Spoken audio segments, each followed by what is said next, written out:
Hello बच्चों। तो आज इस नई क्लास के लिए आप सब रेडी हैं? यस, मैं नीता माथुर अपने इस क्लास में आप सभी स्टूडेंट्स का बहुत बहुत स्वागत करती हूँ। तो बच्चों, आज की क्लास में हम शुरू कर रहे हैं प्रेजेंट परफेक्ट कंटिन्यूअस टेंस। जी हाँ, जैसा कि मैंने आपको फर्स्ट इंट्रोडक्टरी क्लास में बताया था कि प्रेजेंट परफेक्ट टेंस क्या है और कंटिन्यूअस टेंस क्या है। तो अभी तक जो हमने करे वो सिर्फ प्रेजेंट कंटिन्यूअस टेंस करा, पास्ट कंटिन्यूअस टेंस करा और फ्यूचर कंटिन्यूअस टेंस करा। लेकिन अब है ये प्रेजेंट परफेक्ट कंटिन्यूअस, यानी परफेक्ट और कंटिन्यूअस दोनों का मिक्स स्थिति जब होती है। कि ये स्थिति कब होती है? जैसे कि हमें जब ये कहना होता है कि ये काम, किसी भी काम के लिए हम कहें कि मैं 2 घंटे से पढ़ा रही हूँ। ठीक है, अब हम कंटिन्यूस में क्या कर रहे थे? मैं पढ़ा रही हूँ, बस ये सेंटेंसेस हम कर रहे थे। लेकिन यहाँ पर हमें टाइम बताना होता है कि जो काम है वो पहले से हो रहा है और अभी भी चालू है। परफेक्ट का मतलब कि काम का कुछ हिस्सा हो चुका है और कंटिन्यूअस मतलब अभी भी चालू है। तो ये वो स्थिति है जबकि काम का कुछ हिस्सा खत्म हो चुका है लेकिन अभी जो बाकी है वो अभी प्रेजेंट में चालू है। So the present perfect continuous tense shows that the action that began in the past is continuing up to the present time. Clear हुआ? ओके।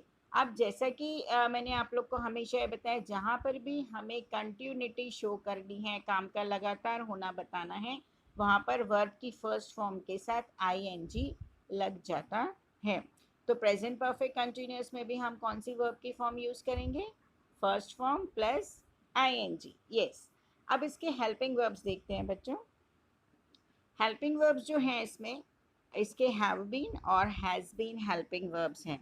तो आई के साथ लग रहा है हैव बीन, वी के साथ हैव बीन, यू के साथ भी हैव बीन, दे के साथ भी हैव बीन। लेकिन जो थर्ड पर्सन सिंगुलर नंबर है, यानी कि जो तृतीय पुरुष एक वचन है, यानी कि ही शी इट या किसी का नाम है, उसके साथ में सिर्फ हैज़ बीन लगेगा, बाकी सबके साथ में हैव बीन। ओके। अब इसमें मेनली ध्यान रखने वाली क्या बात है, ये जो आपको दिख रहा है इस पर नोट लिखा हुआ, कि जब हम इसमें टाइम बता रहे हैं, जैसे मैंने सेंटेंस बोला था I have been teaching for 2 hours, मैं 2 घंटे से पढ़ा रही हूँ। तो हैव बीन लगाने से हमें परफेक्ट कंटिन्यूस पता चलेगा और टाइम के लिए हमें for 2 hours, since 2 o'clock, since 5 o'clock। तो सिंस और फॉर का यूज़ करना पड़ता है। अब सिंस का यूज़ हम कब करते हैं बच्चों? जबकि हमें पॉइंट ऑफ टाइम बताया जाता हो है सेंटेंस में, यानी कि पॉइंट ऑफ टाइम से मतलब है निश्चित समय।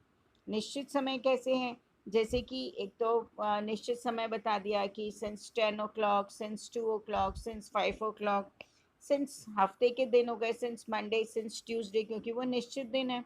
हर दिन को तो हम मंडे नहीं कह सकते या हर दिन को हम संडे भी नहीं कह सकते हैं।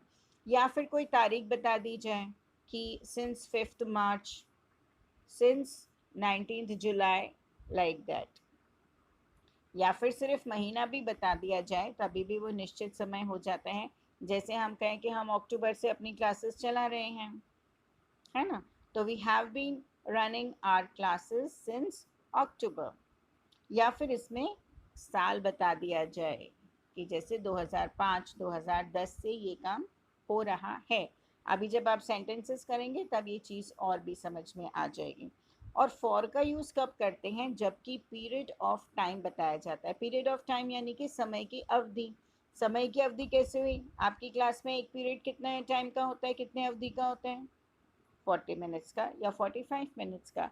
तो वो क्या, उसको इसलिए पीरियड कह रहे हैं क्योंकि वो एक समय की अवधि है। तो हम कहें आधे घंटे से काम कर रहे हैं, 2 घंटे से कर रहे हैं, 4 दिन से कर रहे हैं, 2 हफ्ते से कर रहे हैं या 4 साल से कर रहे हैं। तो ये सब क्या हुआ? फिक्स टाइम यहाँ पर नहीं बताया गया है, यहाँ पर समय की अवधि बताई गई है, इसलिए यहाँ पर फॉर लगेगा। अब जो इसके सेंटेंसेस बनते हैं, देखिए हमने जो सेंटेंस है एग्जाम्पल में बना रखा है। हम 10 बजे से मैच खेल रहे हैं, तो क्या सेंटेंस बनेगा? जो सिंपल सेंटेंस है, we have been playing the match since 10 o'clock। अब इसका नेगेटिव सेंटेंस देखिए कि नॉट कैसे लगाएंगे। तो हैव और बीन के बीच में नॉट लगेगा। We have not been playing the match since 2 o'clock। अब इंटेरोगेटिव बनाने के लिए हेल्पिंग वर्ब आगे लग जाएगा, लेकिन हैव बीन दोनों आगे नहीं लगेंगे, सिर्फ हैव लगेगा, उसके बाद सब्जेक्ट फिर बीन आएगा। So have we been playing match since 10 o'clock। और इंट्रोनेगेटिव क्या हो जाएगा? Have we not been playing match since 10 o'clock। Okay, तो ये क्लियर हुई बच्चों? We have been playing the match since 10 o'clock. We have not been playing the match since 10 o'clock. Have we been playing match since 10 o'clock? Or have we not been playing match since 10 o'clock? और next sentences जो हैं, सुमन 15 दिनों से गाना सीख रही है। तो 15 दिन क्या है? एक अवधि है, एक पीरियड है, तो इसमें क्या लगेगा? फॉर लग जाएगा।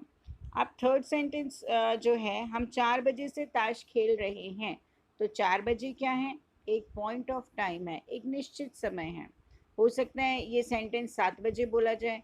तो 4 बजे से 7 बजे तक वो लोग ताश खेल रहे थे और अभी भी खेल रहे हैं।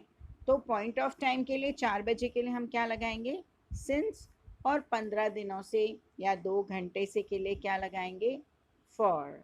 आई थिंक आपको ये क्लियर हुआ होगा।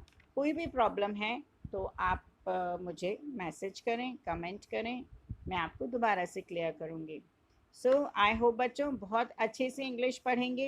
इंग्लिश बोलना और पढ़ना हम जानते हैं, क्योंकि इंग्लिश बोले बिना और पढ़े बिना आजकल दुनिया में काम नहीं चल सकता है।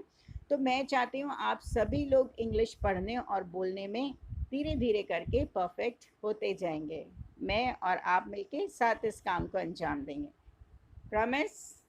Yes. So good luck. God bless you. Bye bye. Jai Hind.